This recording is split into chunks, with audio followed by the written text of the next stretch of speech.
பிற இயக்கங்களை எதிர்க்காத முஸ்லிம்கள் தமிழ்நாடு தௌஹீத் ஜமாத்தை மட்டுமே ஏன் எதிர்க்கிறார்கள்?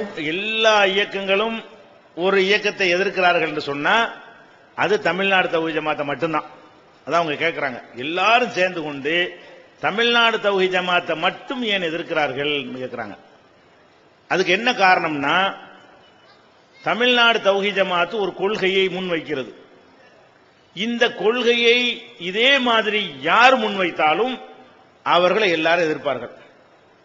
இந்த கொள்கையினாலதான், வேற ஒண்ணும் கிடையாது. ஒரு கொள்கையை நம்ம என்ன செய்யறோம், முன்வைக்கிறோம். இந்த கொள்கையை யாரு முன்வைத்தாலும் சரி அவர்கள் எதிர்க்கப்படுவார்கள். இப்போது நாம மட்டும்தான் முன்வைக்கிறோம். அது என்ன கொள்கை? குர்ஆன்ல உள்ளது மட்டும்தான் மார்க்கம். நபிகள் நாயகம் ஸல்லல்லாஹு அலைஹி வஸல்லம் சொன்னது மட்டும்தான் மார்க்கம். அதை தவிர எவர் சொன்னாலும் அது மார்க்கம் இல்லை. எவ்வளவு பெரியார் சொன்னாலும் சரி, மகான் சொன்னாலும் சரி, முன்னோர் சொன்னாலும் சரி, ஊரே சேர்ந்து சொன்னாலும் சரி, அது தவறு.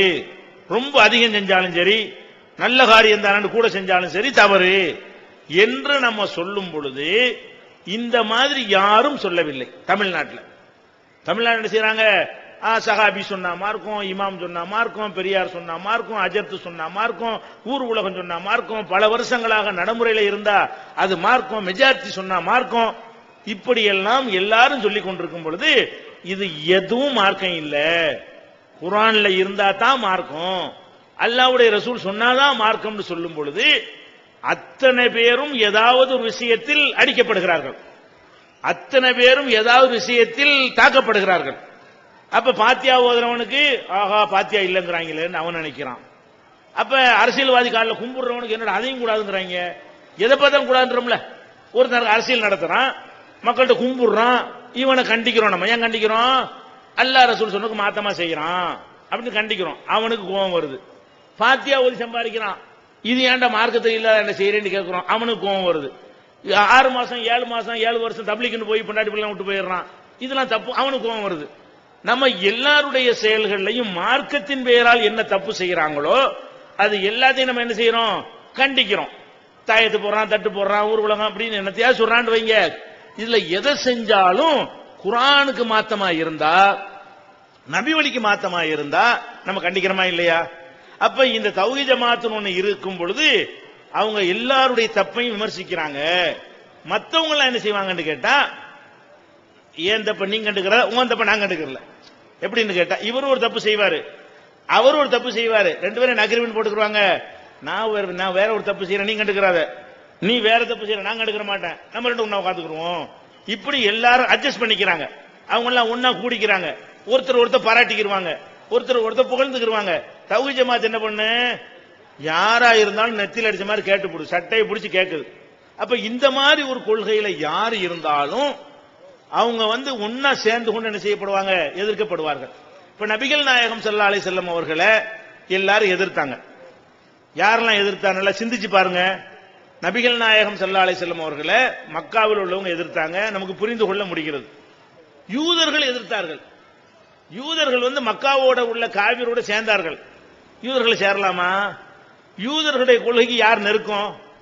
யூதர்கள் மர்மையை நம்புறான், இறை தூதர்கள் நம்புறான், சொர்க்க நரகத்தை நம்புறான், மூசா நபியை நம்புறான், நபிமார்களை நம்பக்கூடிய சமுதாயம் அவனுக்கு நெருக்கமாக முகமது நபியை தான் எடுத்து இருக்கணும். ஆனால் என்ன செஞ்சாங்கன்னா, அவனும் மக்காவில் உள்ளவனு சேர்ந்து ரசூலுல்லாஹ் எதிர்க்கிறான். அதே மாதிரி கிறிஸ்தவர்களுக்கு ரொம்ப நெருக்கமானவர்கள் யாருன்னு பார்த்தா முஸ்லிம்கள் தான். ஏன்னா ஈசா நபியை நம்மளும் பாராட்டுறோம், அவர் தாய் தகப்பன் எல்லாம் பிறந்த சொல்றோம்.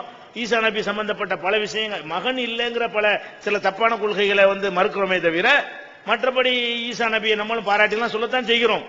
ஆனா நபிகள் நாயகம் காலத்தில் இருந்த கிறிஸ்தவ சமுதாயம் என்ன பண்ணாங்கன்னு கேட்டா, நபிகள் நாயகத்தை எதிர்க்கிறதுக்காக வேண்டி சிலை வணக்கம் செய்வோடு சேர்ந்துக்கிட்டாங்க.